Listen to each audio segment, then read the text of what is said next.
ఇంట్లోకి పావురాలు రావటం, పావురాలు ఇంట్లో గుడ్లు పెట్టడం, పావురాలు ఇంట్లోకి వచ్చి అరవటం లాంటివి చేయటం వల్ల ఆర్థిక ఇబ్బందులు వెంటాడతాయా, లేదంటే అదృష్టం భరించి ధనవంతులు అవుతారా? అసలు పావురాలు ఇంట్లోకి రావడం ఆ ఇంటికి శుభమా అశుభమా? మనం ఈ వీడియోలో ఈ విషయాల గురించి తెలుసుకుందాం. ప్రాచీన కాలంలో ఒక నగరంలో మోహన్ అనే వ్యక్తి ఉండేవాడు. ఆ మోహన్కు ఒక కుమారుడు ఉండేవాడు. ఆ ఇంట్లో ఓ పావురాల జంట ఉండేది. మోహన్కు పక్షులంటే అమితమైన ప్రేమ. మోహన్ భార్యకు పక్షులంటేనే నచ్చదు. మోహన్ ప్రతిరోజు పక్షులకు ఆహారంగా ధాన్యం, నీరు వేసేవాడు. మోహన్ భార్య మాత్రం ఈ పక్షుల విషయంలో భర్తతో తరచూ గొడవ పడేది. ఈ పక్షులకు నీరు, ధాన్యం ఎందుకేస్తున్నారు, వద్దు అని వారిస్తే మోహన్ తన భార్యతో, ఆ భగవంతుని ద్వారా సృష్టించబడిన ఈ పక్షులు మనుషులను దీవిస్తాయి కానీ ఎప్పుడూ శపించవు.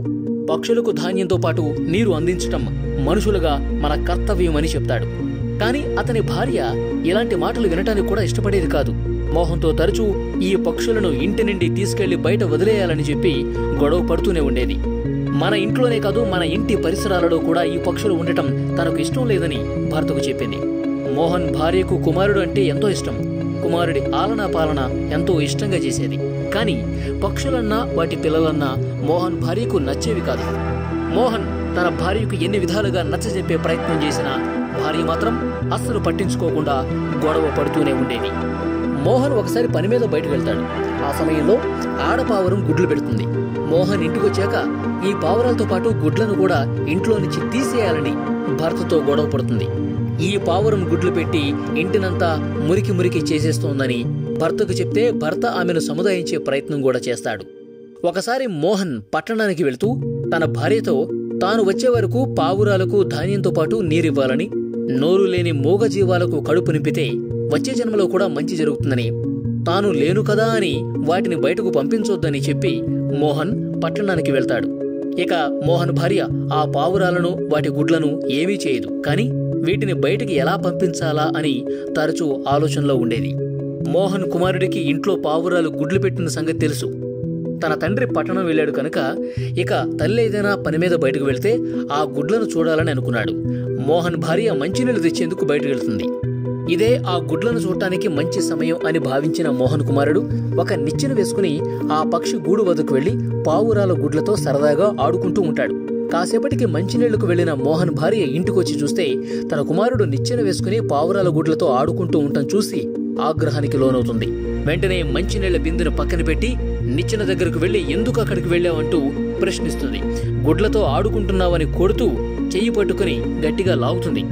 అయితే మోహన్ కొడుకు మరో చేత్తో ఆ పావురాల గూడును పట్టుకుని ఉంటాడు. ఆమె బలంగా లాగటం వల్ల ఆ పక్షి గూడు చేజారి నేలపై పడి అందులో ఉండే గుడ్లు పగిలిపోతాయి. ఇంకొక గుడ్డు ఆ పిల్లవాడి చేతిలో ఉంటే దాన్ని కూడా తీసుకుని నేలకేసి కొడుతుంది. కాసేపటి తర్వాత ఆడపావురం, మగపావురం ఇంటికొచ్చి చూస్తే వాటి పక్షి గూడు కింద పడి ఉండటం, గుడ్లు పగిలిపోయి ఉండటం చూసి చాలా దుఃఖిస్తాయి. ఏడుస్తూ అటు ఇటు తిరుగుతూ ఎంతో అల్లాడిపోతాయి. నోరు లేని మూగజీవాలు అంతకంటే ఇంకేం చేయగలవు? మోహన్ ఇంటికొచ్చాక తన కుమారుడు వెక్కి వెక్కి ఏడవడం చూసి తన కుమారుడి వద్దకు వెళ్లి తన కుమారుడితో ఏమైంది, ఎందుకు ఏడుస్తున్నావని ప్రశ్నిస్తాడు.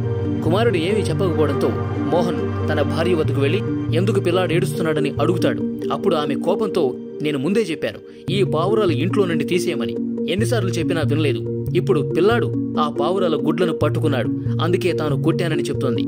ఆ తర్వాత మోహన్ పక్షిగూడు వద్దకు వెళ్లి చూస్తే గూడు కింద పడి ఉండటం, గుడ్లు పగిలిపోయి ఉండటం చూసి భార్యతో, నువ్వు సరిదిద్దుకోలేని తప్పు చేశావు, ఇప్పుడు ఆ పావురాలు ఖచ్చితంగా మన కుటుంబాన్ని శపిస్తాయి అని చెప్తాడు. కొంతకాలం గడిచిన తర్వాత మళ్లీ మోహన్ ఓ పని కోసం పట్టణం వెళ్తాడు. అప్పుడు మోహన్ కుమారుడు అనారోగ్యం బారిన పడతాడు. మోహన్ భార్య ఆ పిల్లాన్ని తీసుకుని ఆసుపత్రుల చుట్టూ తిరుగుతుంది. మన కుమారుడికి నిన్నటిదాకా జ్వరం, తలనొప్పి, కడుపు నొప్పి లాంటివి లేవని, అకస్మాత్తుగా ఇలా అనారోగ్యం బారిన పడ్డాడని చాలా బాధపడుతూ పెద్ద పెద్ద వైద్యుల వద్దకు తీసుకెళ్లి చికిత్స చేయిస్తుంది. కాని ఆ పిల్లాడికి అనారోగ్యం కాస్త కూడా నయం అవదు. రోజురోజుకు అనారోగ్యం పెరుగుతుందే తప్ప తగ్గటం లేదు. తన ఒక్కగానొక్క కుమారుడు అనారోగ్యం బారిన పడ్డాడు, కుమారుడికి ఏమైనా అయితే తాము ఎలా బతకాలని చాలా దుఃఖిస్తుంది. ఇక ఆ కుమారుడి పరిస్థితి రోజురోజుకు విషమంగా మారుతూ ఇక బతకడం కూడా కష్టమే అనే పరిస్థితులొచ్చాయి. ఇక వైద్యం ద్వారా తన కుమారుడు బతికే సూచనలు కనపడక దేవాలయానికి వెళ్లి ఆ భగవంతునితో తన ఒక్కగానొక్క కుమారుణ్ణి బతికించమని దేవుణ్ణి అర్థిస్తూ ప్రార్థిస్తుంది. ఇంతలో పట్టణానికి వెళ్లిన మోహన్ తిరిగి ఇంటికొచ్చి తన కుమారుని చూస్తాడు. తర్వాత తన భార్యతో, నేను నీకు ముందే చెప్పాను, నోరు లేని మూగజీవాలకు సహాయం చేయాలి కానీ వాటి పట్ల ద్వేషంతో వాటికి హాని చేయకూడదని. ఆ రోజు ఇంట్లో పావురాల గుడ్లు పగలగొట్టడం వల్లే ఆ పావురాల శాపం తగిలిందని, మూగజీవాలు శపిస్తే ఖచ్చితంగా జరిగి తీరుతుందని చెప్తాడు. ఆ పావురాల గుడ్లలో ఉండే పిల్లలు ప్రపంచాన్ని చూడకముందే వాటిని నువ్వు చంపేశావు. ఆ పావురాలు ఎంత రోధించి దుఃఖించాయో అందుకు ఫలితమే ఇప్పుడు మన కళ్ల ముందు కనిపిస్తుందని దుఃఖిస్తూ భార్యకు చెప్తాడు. మోహన్ భార్య ఉపవాసాలు ఉంటూ రోజంతా ఆ భగవంతుణ్ణి ప్రార్థిస్తూ తన కుమారుణ్ణి బతికించమని వేడుకుంటోంది. ఆమె తన జీవితంలో ఎన్నో పావురాలను ఇంటి నుంచి వెళ్లగొట్టడం, వాటి గుడ్లను పగలగొట్టడం వల్ల ఆమె ప్రార్థనలు ఆ భగవంతుని చెంతకు చేరలేదు. పసివాడి అనారోగ్యం మరింత దారుణంగా మారింది. మోహన్ కూడా ఉపవాసాలు ఉంటూ రోజంతా భగవంతుణ్ణి ప్రార్థిస్తాడు. మోహన్ ప్రార్థనలకు ఆ భగవంతుడు ఆలకించడంతో క్రమక్రమంగా ఆ పసివాడి ప్రాణం మెరుగుపడుతుంది. ఆ తర్వాత మోహన్ తన భార్యతో ఎప్పటికి కూడా మనుషులు లేదా మూగజీవాల శాపం పొందకూడదని, ఎవరైనా శపిస్తే ఖచ్చితంగా దాని ఫలితం అనుభవించాల్సి ఉంటుందని భార్యకు అర్థమయ్యేలా చెప్తాడు. మీరు కూడా మీ ఇంట్లో ఏవైనా పక్షులు గుడ్లు పెట్టినా లేదంటే జన్మనిచ్చినా వాటిని ఆ ప్రదేశం నుండి పక్కకు జరపకండి. ఆ పక్షి పిల్లలు తమ తల్లితో పాటు ఎగిరి బయటకు వెళ్లేంత వరకు వాటికి నీరు, ధాన్యమిస్తే అవి దీవిస్తాయి. మోహన్ భార్య తన భర్త చెప్పిన మాటలు అర్థం చేసుకుని తాను కూడా పక్షులకు నీరు, ధాన్యం వేస్తూ వాటి పట్ల ప్రేమ భావంతో మెలగటం ప్రారంభించింది. దీంతో వాళ్ళ ఇంట్లో కష్టాలన్నీ తొలగిపోయి ఇల్లు సుఖ సంతోషాలతో నిండిపోతుంది. ఒకవేళ ఇంట్లోకి ప్రవేశించిన పక్షులు రోదిస్తూ అరుస్తూ ఉంటే అది అశుభానికి సంకేతం. అలాంటి పక్షులను మొదటి రోజే ఇంట్లో నుంచి బయటకు పంపించాలి. లేదంటే వాటికి ఇంట్లోనే తరచుగా నీరు, ధాన్యం వేస్తూ సేవలు చేయాలి.